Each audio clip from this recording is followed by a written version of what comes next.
Carl Jung once said, "People don't have ideas. Ideas have people." This phrase might seem poetic at first, but it strikes at the very heart of Jungian psychology. Jung believed that much of what shapes our thoughts, decisions, and behaviors isn't entirely within our conscious control. Our personalities, our unique ways of perceiving and interacting with the world, are deeply influenced by underlying psychological patterns that operate beneath the surface of awareness. In other words, we're not just living our lives. We're also being lived by ideas, instincts, and energies that shape our inner worlds. From an early age, many of us are taught to behave in certain ways, be logical, be kind, be realistic, be ambitious. But these instructions, often well-meaning, can unintentionally disconnect us from who we really are. We're molded by school systems, family expectations, cultural norms, and even peer pressure. As a result, we may grow up developing outward behaviors that serve those expectations rather than our inner truth. We may become thinkers when we are feelers, extroverts when we are naturally introverted, or practical when we are fundamentally intuitive. Jung's theory of personality invites us to question those scripts. It invites us to look inward and ask, what psychological lens do I see the world through? Which part of me has been buried under the weight of expectation? And most importantly, what does it mean to live in alignment with my true psychological nature? The four functions of the psyche. At the core of Jung's personality theory are four fundamental psychological functions: thinking, feeling, sensation, and intuition. These functions are not surface-level traits. They are cognitive processes, ways of interpreting, evaluating, and responding to experience. Thinking is the function of logic and analysis. Thinkers evaluate situations using objective criteria. They are concerned with facts, consistency, and principles. When functioning in a healthy way, thinking types are fair-minded and precise. They strive for clarity and rational coherence. But when thinking is overused or disconnected from emotion, it can become cold, rigid, or overly critical. Feeling, in contrast, is not about emotionality, as people often assume. It's about values. Feeling types evaluate situations based on what they deem personally or socially meaningful. They ask, what matters? What's right or wrong in this context? A feeling type might decide not to fire a struggling employee because of loyalty, empathy, or shared humanity, even if logic suggests otherwise. When functioning well, they're empathetic, moral, and community-oriented. When imbalanced, they can be overly sensitive, subjective, or driven by guilt. Sensation is the function of the present. Sensory types focus on concrete facts, real experiences, and physical reality.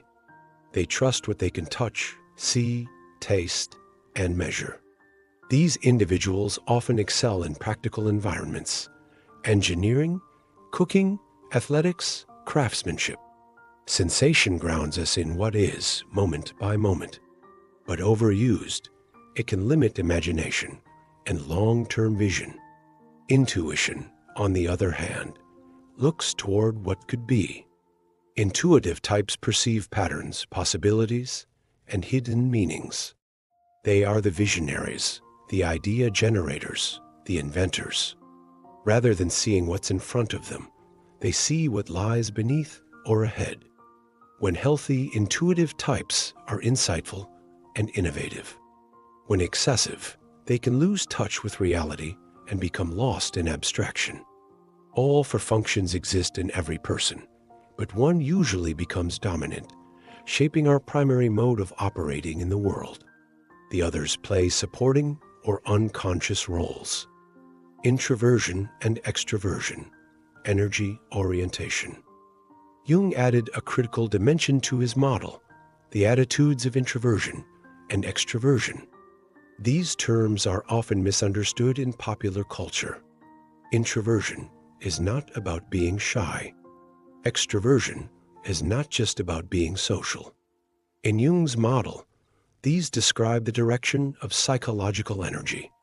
Introverts are oriented toward the inner world, thoughts, feelings, reflections, and subjective experiences. They draw energy from solitude and often need time alone to recharge. They tend to be more reserved, introspective, and reflective.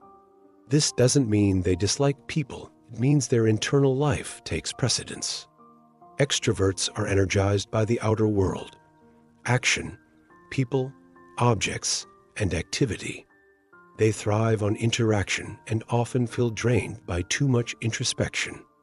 Extroverts look outward to understand themselves, while introverts look inward. Each of the four functions, thinking, feeling, sensation, and intuition, can be introverted or extroverted.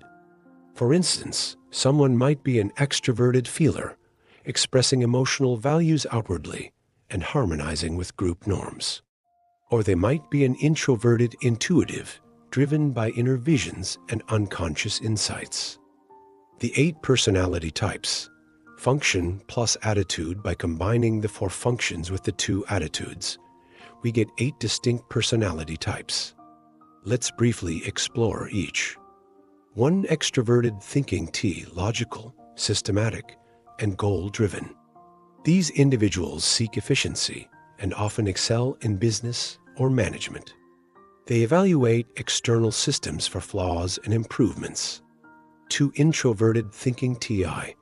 Analytical and internally precise. TI types pursue clarity in their own ideas and often appear philosophical or theoretical. They might spend hours pondering a concept before speaking. 3. Extroverted feeling. FE, socially attuned, warm, and cooperative. FE types pick up on emotional currents and seek group harmony. They often serve as caregivers, teachers, or mediators. 4. Introverted feeling. FI, deeply individualistic and morally grounded. FI types are guided by personal convictions and values. They may appear private, but feel intensely. 5. Extroverted sensation. SE, alert, adaptable, and immersed in the present. SE types enjoy action, adventure, and direct experience. They live in the moment and are often highly responsive. 6. Introverted sensation. C, memory-based and tradition-oriented. C types reference the past to understand the present. They're meticulous, nostalgic, and grounded in details. 7. Extroverted intuition. NI, visionary and exploratory. NI types see infinite possibilities in every situation. They're idea generators, often excelling in entrepreneurship, art, or innovation. 8. Introverted intuition. NI, insightful, foresight-driven, and abstract. NI types perceive deep truths and future trends. Their knowledge often comes from nowhere, a kind of inner knowing. No one is purely one type. We all contain these 8 energies in varying degrees. But one becomes dominant, with the others forming a hierarchy. The hierarchy of functions. Jung's functional stack includes 4 tiers. 1. Dominant function, the most natural and developed. It governs how we make decisions and see the world. 2. Auxiliary function, a supporting function, usually of the opposite kind. Thinking, vs. feeling or sensation, vs. intuition. 3. Tertiary function, less developed, often emerging more fully in adulthood. 4. Inferior function, the weakest, most unconscious part of the psyche, but also the key to psychological growth. A person with dominant introverted thinking, for instance, might have extroverted intuition as an auxiliary, introverted sensing as tertiary, and extroverted feeling as inferior. This hierarchy reflects a dynamic system. We may operate mostly through our dominant and auxiliary functions during youth. As we mature, we're called to integrate the tertiary and eventually the inferior. Doing so promotes wholeness, but it's not easy.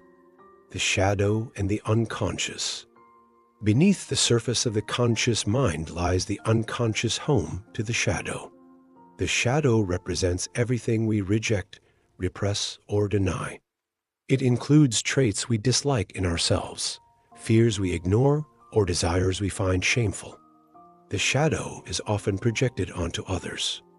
We criticize others for the very traits we deny in ourselves: cowardice, arrogance, emotionality, selfishness. But the real work is not in blaming, but in integrating. By facing our shadow, we recover lost parts of the self.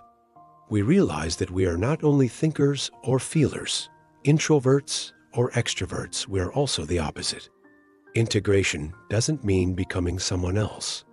It means expanding who we are. Applications in daily life. Understanding personality types has practical benefits in relationships, work, and personal development. In relationships, it helps explain why some conflicts are recurring. A thinker may view a feeler as irrational. A feeler may view a thinker as cold. But once we realize that each type is valid, just different, we open the door to empathy. In careers, knowing your dominant function can guide you toward environments that match your natural strengths.